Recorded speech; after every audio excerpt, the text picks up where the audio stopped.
Hello everyone, welcome back to Hindi Gyan e learning. आज की video हमारी प्रीवियस वीडियो का सेकंड पार्ट है।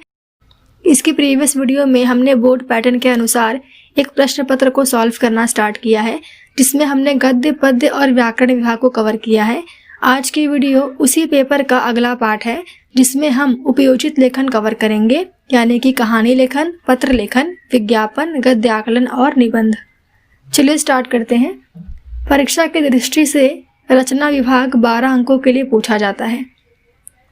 हिंदी लोकवाणी पेपर पैटर्न के अनुसार यह प्रश्न क्रमांक 4 होता है और इसमें फर्स्ट आता है पत्र लेखन, जिसमें आपको 2 ऑप्शन दिए जाते हैं।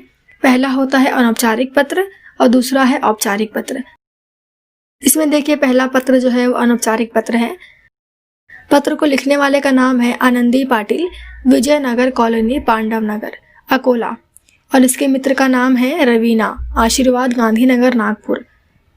इसमें देखिए, निबंध लेखन प्रतियोगिता में प्रथम आने पर आप पत्र लिख रहे हैं, यानी कि एक प्रशंसा पत्र है। एक पत्र का फॉर्मेट होता है दिनांक, संबोधन, अभिवादन, विषय विवेचन, समापन, नाम, पता और ईमेल आईडी। दिनांक की जगह पर क्या आएगा, आज का डेट डाल दीजिए, या फिर जिस दिन आपका एग्जाम है उस दिन का डेट आएगा, यानी 11 नवंबर 2020। संबोधन, प्रिय रवीना। अभिवादन की जगह पर हस्त मिलन, मैं स्वस्थ व सकुशल हूँ और आशा करती हूँ कि तुम भी प्रसन्न व कुशल होगी। आज के परीक्षा अखबार में यह जानकर गर्व से सीना फूल गया कि तुम इंटर स्कूल निबंध लेखन प्रतियोगिता में प्रथम क्रमांक प्राप्त हुआ है।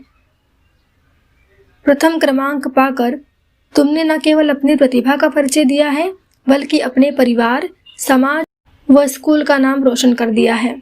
आज मुझे तुम्हारी सहेली होने पर सचमुच बहुत गर्व हो रहा है। तुम इसी तरह सदैव प्रगति के पथ पर गतिमान रहो व सफलता के नित नए आयाम छुओ।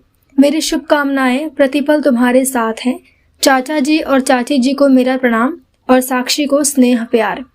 तुम्हारी सहेली आनंदी पाटिल, विजयनगर कॉलोनी, पांडव नगर, अकोला।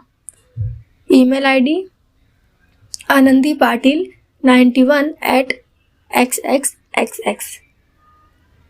ये था अनौपचारिक पत्र, जो किस पे आधारित था, निबंध लेखन प्रतियोगिता में प्रथम आने पर अभिनंदन पत्र। अगला पत्र जो है वो औपचारिक पत्र है। इसमें आएगा दिनांक 11 नवंबर 2020, माननीय नगराध्यक्ष, नगर परिषद नंदुबार। विषय, वृक्षारोपण के लिए अनुमति पत्र। ये दोनों पत्रों में से हमें केवल एक ही पत्र करना था, तो हमने ये वाला किया है। अगला प्रश्न जो है वो कहानी लेखन से है, 4 अंकों के लिए। लेकिन इस कहानी लेखन में आपको 2 ऑप्शन है, या तो आप गद्य आकलन करिए या विज्ञापन लेखन करिए। सबसे इजी इसमें आपको गद्य आकलन पड़ता है, जिसमें हमें एक परिच्छेद को पढ़ के केवल 4 प्रश्नों को तैयार करना होता है। गद्य आकलन कैसे किया जाता है, इसकी वीडियो मैंने ऑलरेडी अपलोड कर दी है। तो चलिए इसी प्रश्न को करते हैं।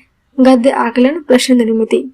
निम्नलिखित गद्यांश पढ़कर ऐसे 4 प्रश्न तैयार कीजिए जिनके उत्तर गद्यांश में एक एक वाक्य में हो। परिच्छेद दिया गया है, यदि हम प्रयत्न करेंगे तो निश्चय ही सभी लक्ष्यों को प्राप्त कर लेंगे, किंतु प्रायः देखा जाता है कि अधिक आशावादी लोग थोड़ा सा प्रयत्न करके अधिक फल की कामना करने लगते हैं और मनोवांछित फल प्राप्त न होने पर निराश हो जाते हैं। अतः जीवन में सफलता प्राप्त करने के लिए परिस्थितियों के समक्ष घुटने न टेके, बल्कि हिम्मत से मुकाबला करें। याद रखें, जितना कठोर हमारा परिश्रम होगा उसका फल भी उतना ही मीठा होगा। परिश्रम से कठिनतम कार्य की पूर्ति होती है। तो इस परिच्छेद को पढ़ के यह समझ में आया कि जो प्रयत्न करेगा उसे सफलता मिलती है। अभी इसमें से हमें 4 प्रश्नों को तैयार करना है, तो फर्स्ट लाइन से पढ़िए और वहीं से ही प्रश्न निर्माण करना शुरू कर दीजिए। तो पहला प्रश्न होगा, हम अपने लक्ष्यों को कब प्राप्त कर लेंगे। पहला हो गया, तो उसका आंसर क्या होगा, जब हम प्रयत्न करेंगे तो निश्चय ही सभी लक्ष्यों को प्राप्त कर लेंगे। लेकिन आपको उत्तर नहीं लिखना है, केवल प्रश्न को तैयार करना है। दूसरा प्रश्न क्या हो सकता है, अधिक फल की कामना कौन करने लगते हैं। तीसरा प्रश्न, कठोर परिश्रम करने से क्या होता है। तीसरा प्रश्न, और चौथा है, परिश्रम करने से क्या होता है। आखिरी प्रश्न क्या हो सकता है, दिए गए गद्यांश दिए गए गद्यांश के लिए उचित शीर्षक लिखिए। इस तरह से केवल आपको 4 प्रश्नों की निर्मित करनी है और आपको 4 अंक मिल जाते हैं। उपयोजित लेखन का अगला प्रश्न है निबंध लेखन। इसमें आपको 3 विषयों पर निबंध दिया गया है, लेकिन किसी एक विषय पर 60 से 70 शब्दों में निबंध लिखना है। पहला है यदि समाचार पत्र ना होते, दूसरा है मैं श्याम पट्ट बोल रहा हूँ यानी कि आत्मकथा, और तीसरा है मेरा प्रिय नेता यानी कि चरित्रात्मक निबंध। चरित्रात्मक निबंध इसमें प्रसिद्ध व्यक्तियों व महापुरुषों के जीवन चरित्र का वर्णन होता है, जैसे महात्मा गांधी, लता मंगेशकर, सचिन तेंदुलकर इत्यादि। चलिए इस निबंध की शुरुआत करते हैं। टॉपिक है मेरा प्रिय नेता। नेता नेता शब्द सुनते ही आंखों के समक्ष सफेद धोती कुर्ता पहने, खद्दर का जैकेट तथा गांधी टोपी लगाए व्यक्तित्व आंखों के समक्ष आलोकित हो उठता है। जैसा कि हम सभी को पता है, नेता मतलब व्हाइट कपड़े में सर पे टोपी हो, उसने कोट पहना हो, तो वो नेता होता है। हमारे सामने ऐसी छवि बन जाती है। लेकिन मेरे प्रिय नेता की छवि उपरोक्त वर्णन से एकदम उलट है। मेरे प्रिय नेता है महात्मा गांधी जी। सादा जीवन, सादा आहार और सादा वस्त्र उनकी विशेषता थी। महात्मा गांधी किसी दल के नहीं अपितु जनता के नेता थे। आंखों में गोल चश्मा, कमर में घुटने तक की धोती, हाथ में लाठी, यह उनका पहनावा था। उनका यह पहनावा उन्हें सादगी की मूर्ति बनाता था। गांधी जी का संपूर्ण जीवन देश तथा जनता को समर्पित था। गांधी जी का पूरा नाम मोहनदास करमचंद गांधी था। उनका जन्म 2 अक्टूबर 1869 को पोरबंदर, गुजरात में हुआ। 18 वर्ष की आयु में उन्होंने मैट्रिक की परीक्षा पास की। कानून की शिक्षा उन्होंने इंग्लैंड में प्राप्त की यानी कि वकालत। गांधी जी ने शिक्षा को बहुत महत्व दिया। उनके अनुसार छात्र को मूलोद्योगी शिक्षा प्रदान की जानी चाहिए, यानी कि जो उन्हें कुछ मूल्य प्रदान कर सके, उनकी वैल्यू को बढ़ा सके। दक्षिण अफ्रीका जाकर उन्होंने काले गोरे के भेदभाव के खिलाफ सत्याग्रह आंदोलन छेड़ा, जिसमें उन्हें सफलता मिली। अत्याचार का विरोध करने का यह ढंग एकदम नया था। इसी की वजह से पूरी दुनिया जो है उनसे प्रभावित हुई थी।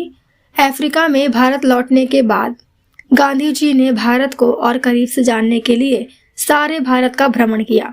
उस समय देश में स्वतंत्रता के लिए संघर्ष हो रहा था। चंपारण, खेड़ा जैसे जगहों पर उन्होंने किसानों से सत्याग्रह का प्रयोग करने के लिए कहा और उनके नेतृत्व में किसानों को सफलता भी मिली। बापू ने समय समय पर अंग्रेजों का सामना करने के लिए दांडी यात्रा, सविनय अवज्ञा आंदोलन, असहयोग आंदोलन और भारत छोड़ो आंदोलन जैसे आंदोलन छेड़े। गांधी जी के प्रत्येक आंदोलन का सरकार और जनता पर व्यापक प्रभाव पड़ा, यानी कि बहुत ज्यादा प्रभाव पड़ा। गांधी जी के इसी प्रयासों के चलते अंततः 15 अगस्त 1947 के दिन हमें पूर्ण रूप से स्वतंत्रता मिल गई।